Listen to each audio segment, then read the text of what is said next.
Hello, today I'm going to show you the basic stuff that I do to every image before I give it to a client. So here's an image I gave to a client, but it actually came from this. So I'm going to show you how to go from this to this in either Lightroom or Photoshop.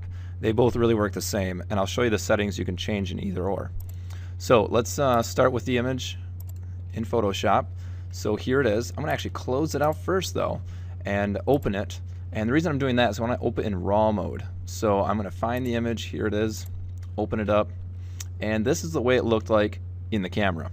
At the time I took the picture and I didn't really realize it was so underexposed, but because I recorded in RAW mode that I'm able to change it and it'll still look great.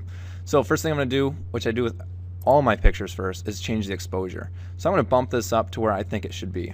Alright, now I don't want to go too high because then you just blow things out. That's when whites get so white that you can't see any details in them. So make sure you don't go too crazy with that. So I'm going to bring it back to around 2. I tend to overexpose my stuff a little bit, so like right there is where I would want it. Okay. Next thing I'm going to do is temperature. That's basically making things look more blue or warmer and orange. I tend to like things a little bit warmer than most, so somewhere in there looks just fine to me. You can also mess with tint. If it seems too green or purple, you can change that as well, but really the way it was just fine with me. Now you can do auto and see what it comes up with, but to me that's not even close. So you want to change it to custom and change it the way you would want it. Okay. Alright, that looks pretty good. Maybe a little more exposed. I'm going to jump over here right now. I only care about some things in the picture because I'm going to crop it differently. So I'm going to go up to my crop tool right up here, or you can press C, and I'm going to scroll this down. Now when I do this, I'm going to hold on Shift though, so that way my aspect ratio stays the same as I do it. But I'm going to crop it something like this. I'm trying to use the rule of thirds here. Focus point should be here, more empty room over here, and I can chop the head off just a little bit. That's okay to do. Just don't want to chop the chin. Okay. That looks pretty good, and if I just hit enter, it'll show me it like that. Maybe that was too much. I can go back to crop though and just kind of move this over a bit. There, that's perfect. Love it. Okay, I'm gonna go back to my basic settings over here. Now the highlights are a little bright over here, so I'm gonna bring some of those highlights down, and you can just kind of look at the white areas and see what that's doing. I'm going to bring my highlights down. I'm also going to bring my shadows. She's brunette. She doesn't have gray hair, so I'm going to bring some of those shadows down a little bit. And this will make it more contrasty without actually changing the contrast. Whites, you know, I'm going to leave those up. You can bring them down. You just want to really always pay attention to skin tones. As long as you get that right, the client's not going to care as much. That's where they focus on. I can bring down blacks. You can see basically the hair and the eyes get really dark, but I don't want to bring our eyes down too much. So I'm going to bring down blacks some, but I don't want to go crazy with this. So that looks pretty good. We'll fix the eyes in a little bit. Clarity. What this does is basically creates contrast between colors, and it makes things look sharper. Like I can see individual hairs and things like that. But the downside is it's not very flattering against skin. So what you'll want to do is probably take this down if it's an up-close picture. And I'll show you how to use clarity in a different way though in a minute. Alright, vibrance, basically how colorful do you want it to be? Do you want it really vibrant? This looks cool in a way, but the skin again is too colorful. They'll not like that. They get to look fake. So you could turn up vibrance a little bit. And it really depends on your subject. If they have a lot of acne or something like that, you're not going to want to do it as much. So that looks pretty good. Now let's do a couple things here. So before I move on, I'm gonna zoom in a little bit. And you can zoom in using this right here. I'm gonna go to 100%.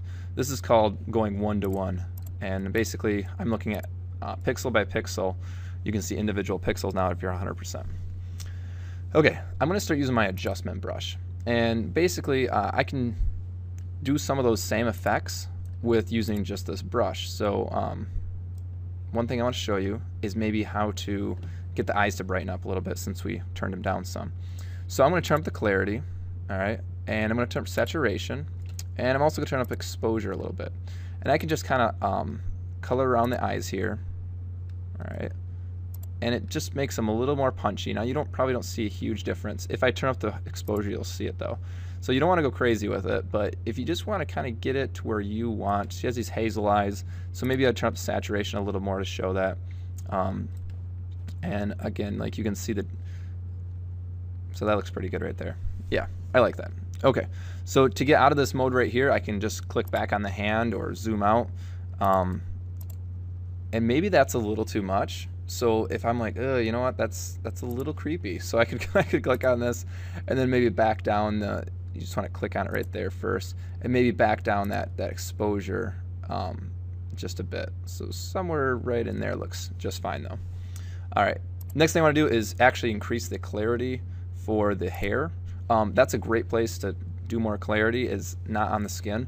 So I'm going to go back to that brush there, and I'm going to change this stuff. So you can see when I change this stuff now, it's not changing the last one. I'm on new, so it's gonna be a separate brush. So I'm not going to change the exposure necessarily, but I do want to pump up my clarity and not change the saturation for this, what I'm about to do. So I can change my brush size. It's kind of small right now, but I can just up this a little ways, and that looks pretty good. Now if you watch the hair, basically I'm adding clarity to the hair. It really makes the hair really stand out, a little more punchy and stuff like that. And you can adjust this and see what it looks like with or without it. Now this is like it just looks flat and mushy. So if you turn this up, you can see it's much more intense. It shows a lot more sharpness. So somewhere like that looks good. You can also do it like in the arms and stuff like that, or other details in the background. But this really isn't the photo for it, so we're not going to mess with it any more than that. Okay, good. We're done with our brushes. So now I'm going to go back to the hand here so I can get back to my basic stuff. I'm good here. So the next thing I'm going to look at is sharpening. So if I go to 100%, I want to get nice and close so I can see it. And right now it's a pretty sharp picture, even though it was low exposure. So I'm going to turn up the sharpening a little bit more, but don't go crazy with it. When you start to see individual pores and things like that, or details you don't really want to see, then don't go any higher. So I'm going to go somewhere around 30. But now I'm also starting to see more grain. All right, so what I'm going to do is come into here to noise reduction. I was at ISO 400, so I shouldn't have to raise this up much, but I'm going to bump this up. And if you go real high, what happens though is they start to look like plasticky. See, here's low, grainy, top, plasticky. So you want to find a good middle ground, all right? So I'm going to go probably somewhere around 30 and call that good. She has relatively great skin, so if they have some acne or other problems like that, then you could really up the luminance of the noise reduction, and you'd really take care of a lot of that. All right, that looks cool. Again, we're not trying to make things look fake. We're just trying to give the client what they want. All right, let's now go to hue and saturation and luminance, HSL, grayscale. I'm going to zoom out for a second so you can see. Here's the whole image, right? Now, you can actually just change certain things in here. So like the saturation, I had the green already turned up. If I look at hue, I can take just individual colors. Like if I take orange, that is their skin tones, right? So like if you just want to change the skin tones, you would change it there. So that's not something I really want to mess with unless they had a bad spray tan. All right, so I'm going to take the greens here. I like this to be a little more green right here as well. So I'm going to up the green some, and you can see how much greener it gets compared to yellow. So I'm taking the yellow, turning it more green. I can also go to the saturation of green. I can turn it up to there.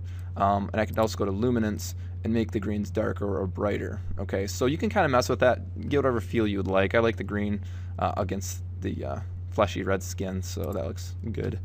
All right, and last thing I'm going to show you is vignetting. To make it really pop, I really like to turn up vignetting. That's a personal thing. You can go white, but that's kind of 80s. So I would drop this down, and you don't want to go crazy with it.